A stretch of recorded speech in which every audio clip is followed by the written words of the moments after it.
E agora vamos falar da caatinga, esse bioma aí totalmente brasileiro que ocupa mais de 10% do território nacional. Mais de 4 milhões de famílias de agricultores vivem na região.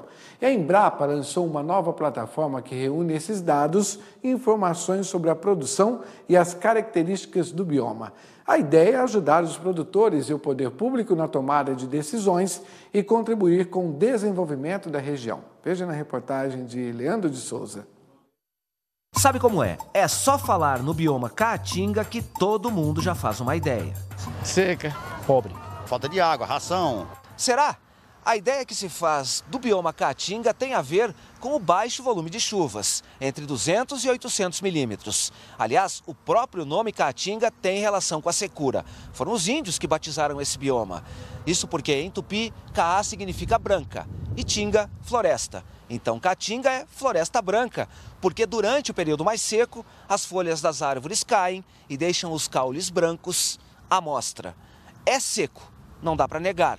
Mas, ao contrário do senso comum, também é uma região rica e bastante diversa. A caatinga é a única floresta com DNA exclusivamente nacional. Todo o bioma começa e termina no território brasileiro e faz divisa com a floresta amazônica, o cerrado e a Mata Atlântica. A área ocupa 10% do território. Ocorre nos 9 estados do Nordeste e no norte de Minas Gerais. É nesse bioma que fica 1/3 dos produtores rurais do país, ou seja, 4 milhões de pessoas. Quando os pesquisadores da Embrapa Territorial em Campinas cruzaram dados georreferenciados da região, se surpreenderam ao descobrir uma produção multifacetada. O que me surpreendeu, o que surpreende sempre quando a gente analisa esses dados é sempre a diversidade, né? A diversidade de situações. Então, quando a gente olha para a produção agropecuária da caatinga, a caatinga muitas vezes é reconhecida como um ambiente de restrição hídrica. Quando a gente olha para a produção agropecuária da caatinga e a gente verifica que mais de 90 produtos agropecuários existem na caatinga, são importantes para a caatinga, são importantes para a vida das pessoas, isso é surpreendente, né? Então, é uma diversidade grande. Então, a caatinga tem a fruticultura irrigada, a caatinga tem a pecuária de caprinos e ovinos, a caatinga tem a extração vegetal de lenha, a caatinga tem a aquicultura. Então, embora tenha muito essa questão do senso comum de uma caatinga reconhecida uma paisagem com enormes dificuldades para a agricultura, não. A caatinga tem um potencial gigantesco, né, de desenvolvimento agropecuário.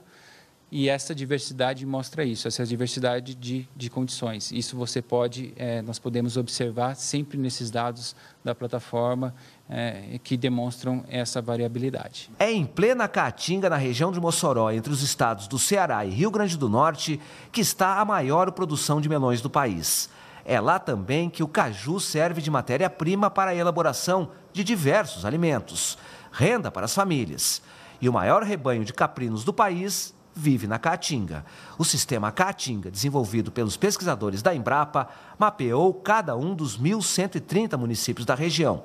Os gráficos gerados pelo cruzamento de informações georreferenciadas no supercomputador munido de inteligência artificial detalharam o microclima, a aptidão dos solos, as terras próprias para irrigação, a declividade e a altitude dos municípios, além dos produtos agropastoris gerados. Então, por exemplo, eu tenho um mapa de solos, aqui eu tenho a classe de solos, aqui eu tenho, por exemplo, um latossolo. É um tipo de solo, latossolo.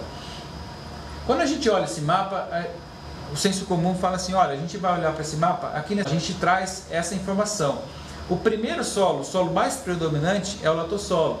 O segundo solo são os solos litólicos, o terceiro são os solos podizólicos e o quarto são as areias quartzosas. Então, eu apresento a realidade dessa mancha, dessa unidade de mapeamento de solos. Então, o usuário ele pode ter uma dimensão de que tipo de solo que ele pode encontrar naquela região. Também foi possível saber sobre a infraestrutura local, como estradas e armazéns, e até onde está a produção, como foi a migração das culturas na região e se há concentração ou difusão de plantio.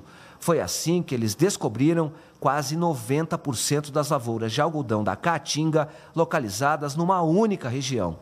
Um risco em caso de pragas. A partir daí, será possível aplicar a inteligência territorial estratégica para redirecionar o desenvolvimento conforme a vocação de cada localidade. Inteligência territorial estratégica é um conceito e um método.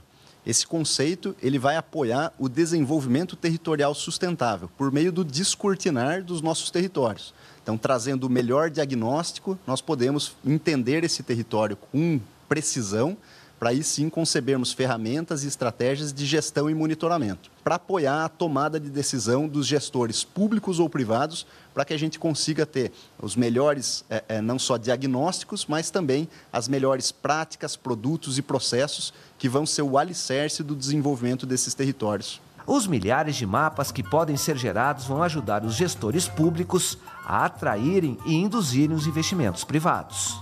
Na medida que você tem uma série de informações qualificadas de solo, de relevo, de clima, associadas a características de vegetação, na medida em que você tem essas informações, você consegue planejar, ter um melhor planejamento, uma melhor qualidade nas escolhas que você faz, inclusive nas escolhas que você faz em termos do sistema de produção. O que eu vou produzir nesse município? Quais os sistemas de produção que eu vou adotar? Quais as minhas estratégias de desenvolvimento? Como que eu vou comercializar a minha produção? Todas essas escolhas são tomadas em todo momento pelos produtores rurais, pelas empresas. A cada momento essas escolhas elas são feitas. Então o que nós trazemos com essa plataforma é uma condição melhor dessas escolhas serem feitas, de olhar para esse universo, olhar para essa plataforma e tomar, em tese, uma melhor decisão. Uma decisão que não é embasada num sentimento, uma decisão que não é embasada numa impressão, uma decisão que é embasada em dados científicos que foram trabalhados por várias instituições, por várias equipes e que estão traduzidos aqui.